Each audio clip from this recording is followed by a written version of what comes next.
Hi everyone, Materim here again with another narrative battle report. This one has the Daemons of Chaos taking on the Dark Elves in a 2,500 point battle line scenario.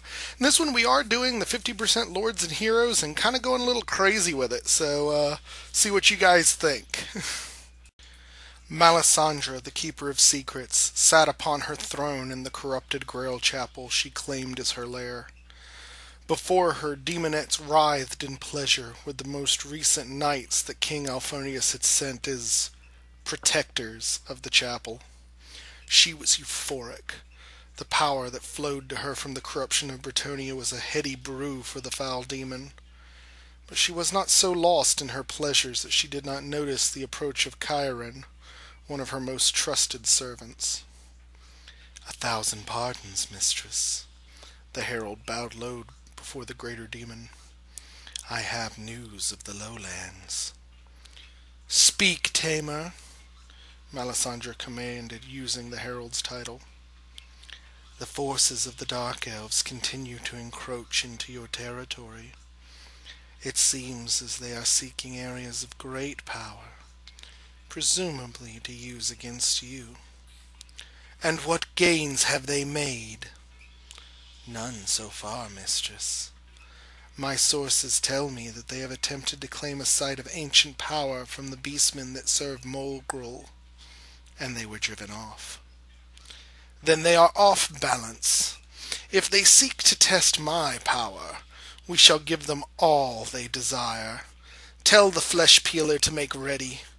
We shall descend upon the Druchi like the darkest of their nightmares, and we shall teach them the folly of testing the might of the servants of the Dark Prince." Alright, so here's our battlefield. Pretty generic buildings on either side, some fence action going on. The one thing that does play a pretty significant role in this battle is the white square that's over on my opponent's side with the statue in the middle of it. That is a Altar of Cain, the one that gives frenzy to units within 6 inches of it, and it does play a pretty significant role in this. We're also playing that the statue and the white square surrounding it are impassable, as is the other model in the middle there that's representing a Hecaran Sphinx. So it does make kind of some interesting angles there through the center of the board. But we'll go ahead and get into deployment. So starting on the left, we have a Reaper Bolt Thrower. Next is a unit of 25 Witch Elves with full command. And next to that is a Bloodrack Shrine. I don't think it has any upgrades. Of course, I don't even know if it is able to have any upgrades, but it's there it is. Then he's got a unit of 5 Harpies. Behind them is a unit of 35 Blackguard with full command and the standard of discipline. With that unit is Dathania, his level 2 sorceress with the lore of dark magic. She has the Tome of Furion, the Seed of Rebirth, and an Iron Curse icon. Next to that on the dragon is his Dreadlord Tyronin, who is his general. He has the Sword of Anti-Heroes, Armor of Destiny, Dragon's Bane's Gem, and the other Trickster Shard, and is, of course, on a black dragon. Next to that is his unit of 30 Black Ark Corsairs with full command. They have the Banner of Eternal Flame. Hanging out with them is his Master BSB with the Armor of Fortune and the Luckstone. And next to that is his second Reaper Bolt Thrower. Alright, and on the demon side, first I have Kargath the Flesh Peeler, a demon prince of Slaanesh. He has the flight and chaos armor upgrades. He also has a greater gift and a lesser gift, and ended up with Soul Eater and D3 impact hits. And next to that is a unit of Pink Horrors of Tzeentch with Musician and Standard Bearer.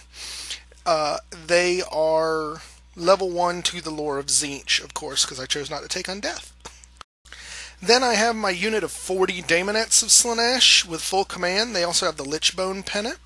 With them is Brya, the Bearer of the Sign, my Herald of Slaanesh BSB.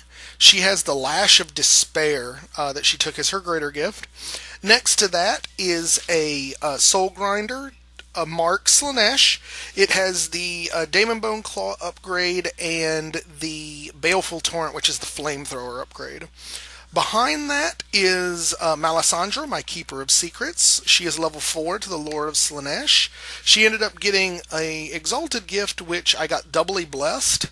So she has the Chromatic Tome, which lets me reroll the magic dice, and always strikes first out of that. So that's pretty awesome.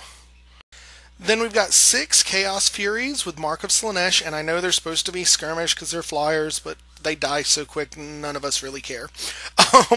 Next to that is a Seeker Chariot of Slaanesh, and next to that are 3 Screamers of Tzeentch.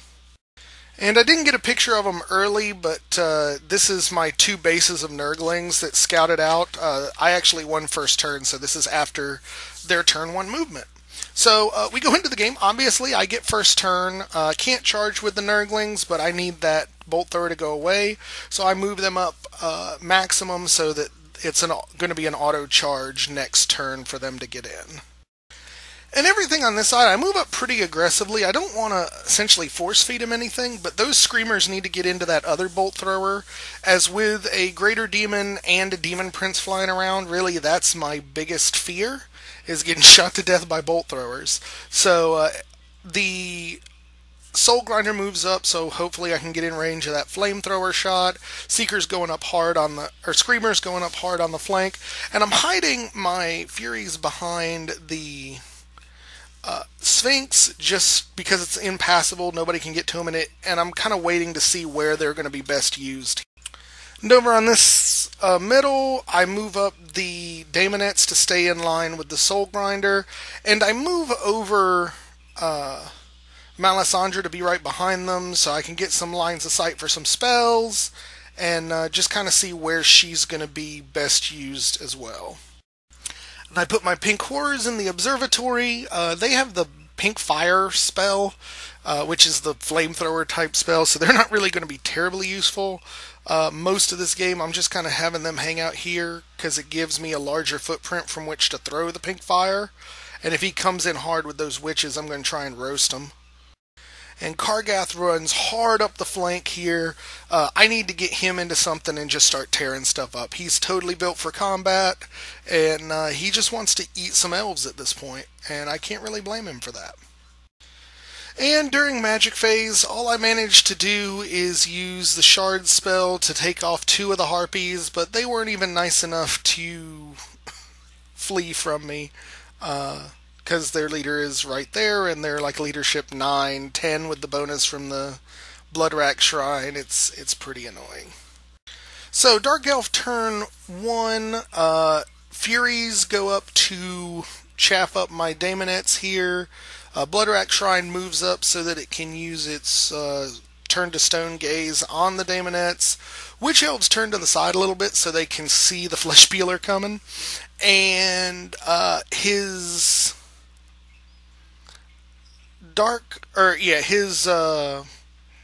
Blackguard come up a little bit. They didn't really want to move too hard. Either that or this may be the turn. I hit him with the random movement D6 at some point here. It might be this turn, might be next, but they're coming up very slow. He puts the dragon behind them. I'm not sure why. I personally probably would have been more aggressive with the dragon. He's kind of playing it safe and a little cagey right now. And I am frankly happy with that, because the longer that dragon stays out of combat, the better off I am. So during magic, my opponent tries to use the Dark Magic Vortex spell, miscasts it, kills off 5 or 6 of his own Blackguard there, and then rolls a 2 on the artillery die for it to move forward. So it ends up right here. And then on my turn for it to move again, it collapses in on itself. So absolutely not worth the price of admission on that one. And then during shooting, the closest Reaper Bolt Thrower pegs the Flesh Peeler and inflicts... I can't roll the ward on it, and he inflicts 3 points of damage, so he's got 1 more wound. He turns around, shoots him with the other Bolt Thrower on the other side of the board, hits him, and then rolls a 1 to wound. So Flesh Peeler stays alive, and now I have the opportunity to use Soul Feeder and get those wounds taken care of. So we go into Demon turn 2, and I send the Flesh Peeler slamming into the side of the Reaper Bolt Thrower because I know he's much more likely to kill them without taking another wound than he would the witches. So I have just enough room to get him in there in front of the Nurglings, so that ends up working out well for me. Over here, the Screamers slam into this Reaper Bolt Thrower, and that is definitely good news. My big monsters have a lot less to fear at this point.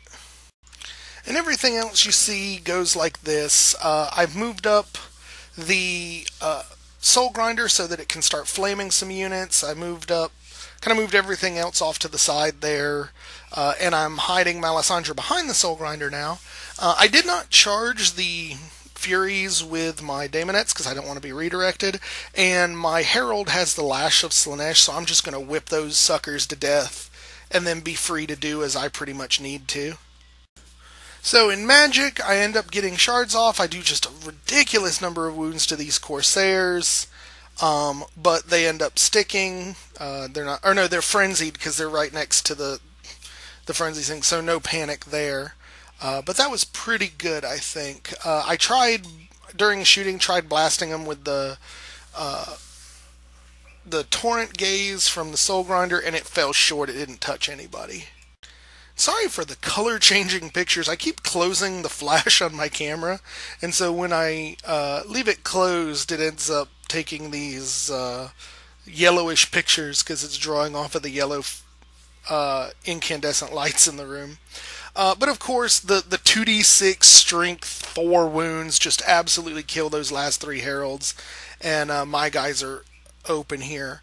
I think this is the turn magic-wise that I got a random movement off on his Blackguard too, so it was a good turn for me at this point. And of course, the Flesh Peeler is going to absolutely devour the Reaper Bolt Thrower and get a wound back for his trouble.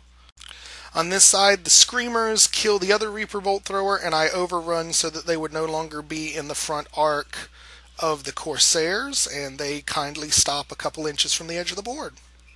So, Dark Elf turn 2, the Witches and the Blackguard both fail a charge into the Daemonets. I think the Blackguard may be random movement, so they end up there, but either case, neither of them are going to get into the Daemonets, which is very nice in my opinion.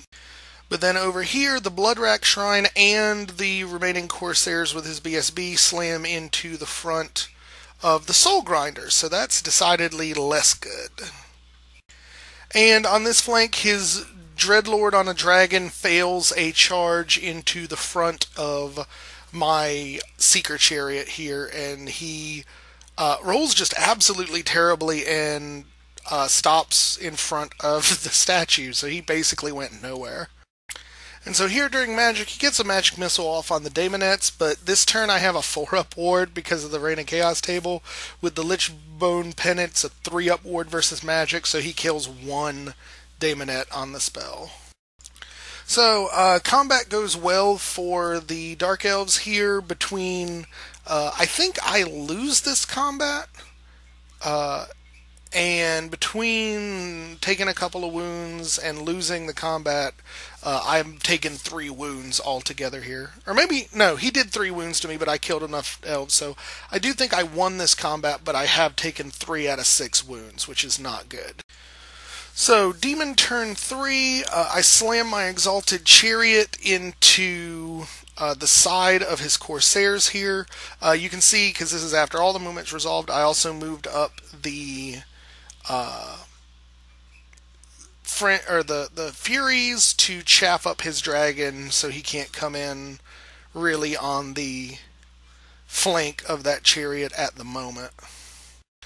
And over here, the Flesh Peeler Demon Prince slams into the back of the Witch Elves, and the Screamers, they flew over the Master or Dreadlord on the dragon and totally failed to do any damage with their slashing attack, so they're parked right behind the Blackguard, so in case I need them to come in hard there. And the Nurglings are just kind of messing around behind the scenes. There's really not a whole lot I want to throw them into at the moment. And here you see the Daemonettes, I move up just a little bit so that the Blackguard unit is within the 12-inch range of the Lash of Despair. And he holds down my magic, so we do a little shooting with the Lash of Despair, and I kill a few Dark Elves. It wasn't very many of them, I didn't roll very well. Then in combat, the Flesh Peeler kills 2 or 3 Witch Elves. I rolled pretty bad, but they did nothing back to me. They don't get their rerolls because I am like initiative 8.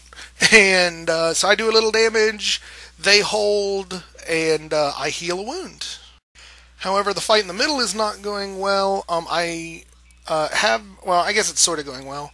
My Soul Grinder's up to 5 wounds, and the Corsairs and BSB are still there, but the Bloodrack Shrine breaks. The Corsairs were still stubborn, so they're not going anywhere, but that Soul Grinder is about to die, and the Bloodrack Shrine's in a really weird position at this point. So we go into Dark Elf turn 4, and he charges in the Blackguard to take the place of the fled Shrine, which is probably going to be bad for me. He's going to bring in enough hits that I really have to worry about my Soul Grind. And this is what I didn't count on with the fight here. He actually had his Corsairs 6 models wide, and we killed just enough of them so there's only 5 models left, which ended up meaning that to stay in combat, my chariot had to slide over just a little bit to maintain base contact. But doing so provided just enough room for the dragon to drop down there and slam into the side of that chariot. So that chariot is going bye-bye. The Soul Grinder's probably going with it. And it's going to be a bad day on this flank. The only benefit to this is that because he was near the statue, his dragon does have frenzy, so he's going to have to overrun off basically in the wrong direction, and that should give me another turn to keep things going. And over here you see the Bloodrack Shrine rallies and is now facing the flank of the Flesh Peeler. I need to destroy those Witch Elves now and get the hell out of Dodge. So we go into combat here. Obviously, they just absolutely destroy my Soul Grinder.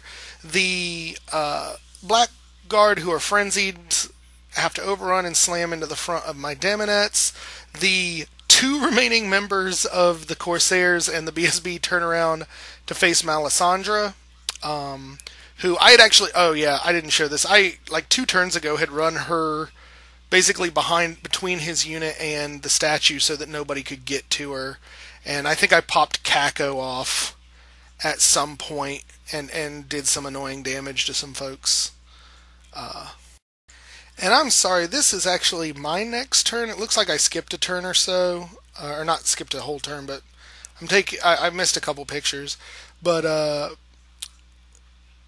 basically, I moved here to where charge the back of the Blackguard with Malisandra. She slams in there and ends up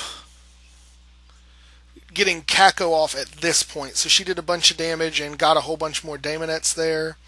And last turn, the fight with my Demon Prince, I killed more witches and healed him up to full. So I'm slowly chewing away that Witch Elf unit, which is very, very good.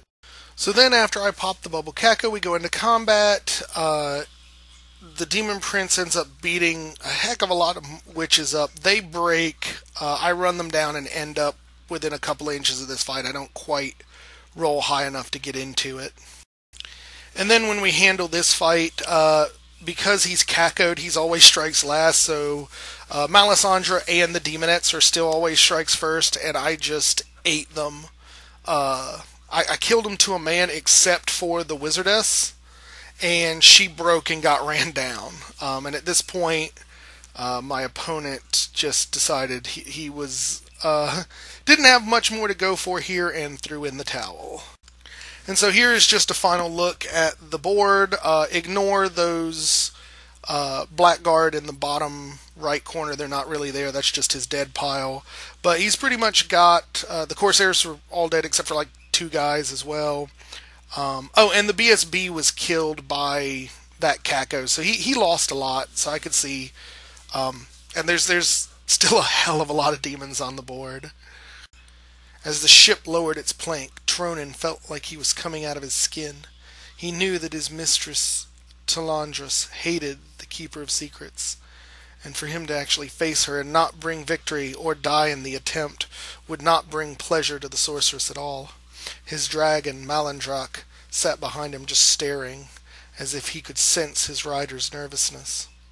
As his mistress made her way off the ship and towards him, he saw his rival, Sinbane, at her side. His day just went from bad to worse. "What do you have to report, Dreadlord?" Talandra said as she surveyed the staging area. "Mistress Darkheart, I engaged the Keeper of Secrets. However, she struck with a force we were not prepared for. The winds of magic favored her and not your apprentice, and I was forced to leave the battlefield and return to report to you." Talandra just stared at Tronin. Her cold eyes seemed to pierce right through his soul. Her gaze forced him down on one knee, and Tronin felt his days in the Cursed Mountains were at an end. "Stand up, you fool. Malisandra now knows that I seek her, and she sent me a message. Chaos power is rising, and she feels that she controls these mountains. You were but a lone ship in the face of a raging typhoon. You still have a chance to redeem yourself and take vengeance for those that were lost. Sinbane, Tronin will take over command of my forces here. I have a special mission for you. It will require you to set aside a hate that is burned into your soul for generations." "As you command, my lady," Sinbane replied with a quizzical look hidden beneath his faceplate. "Our alliance with Martok is no longer valid. We must seek possible allies in the strangest of places. I need you to deliver a message." Talandra handed the scroll to Sinbane, and he looked at the name and bowed and moved off towards his own dragon. "My lady, who is the message for?" Tronin asked. "Prince Thal Victus," Talandra said with a twisted smile. So it was certainly a rough game for the Dark Elves. Daemons of Chaos had a very smashing victory. I definitely have to attribute a lot of that to the 50% Lords and Heroes, as it allowed me to have both Malisandra, the Keeper of Secrets, and Flesh Peeler, the Demon Prince. So I had both an amazing magic and an amazing combat monster, and they're hard to deal with. So I know it felt very rough for my opponent. He did use, I think he did use the 50% Lords and Heroes, but he went at it, frankly, a little softer than I ended up doing. And it went bad for him. I do have to say that, God, Cacophonic Choir is pretty broke. Just being able to put, maybe not broke is the right word, but God, Slaanesh magic is so amazing.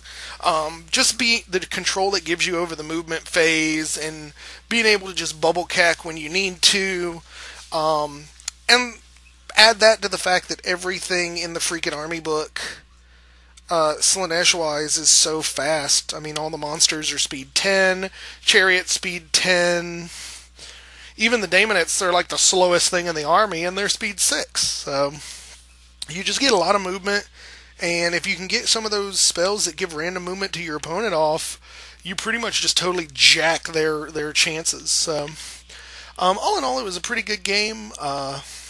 Lots of fun, lots of dead elves, so Lord Tremendous will probably be happy. And definitely the scenario and the narrative is going to take a strange turn. The Dark Elves are actually reaching out to the High Elves and under Prince Thal Victus for an alignment against the demons. So it's going to be getting real interesting in our narrative before much longer. But I hope you guys enjoyed this one. If this is your first, please subscribe to the channel, like the video, leave any comments that you might have below, any questions, anything of that nature, and Again, I thank you guys all for watching and enjoying what we do, and we will go ahead and catch you next time. Thanks for watching.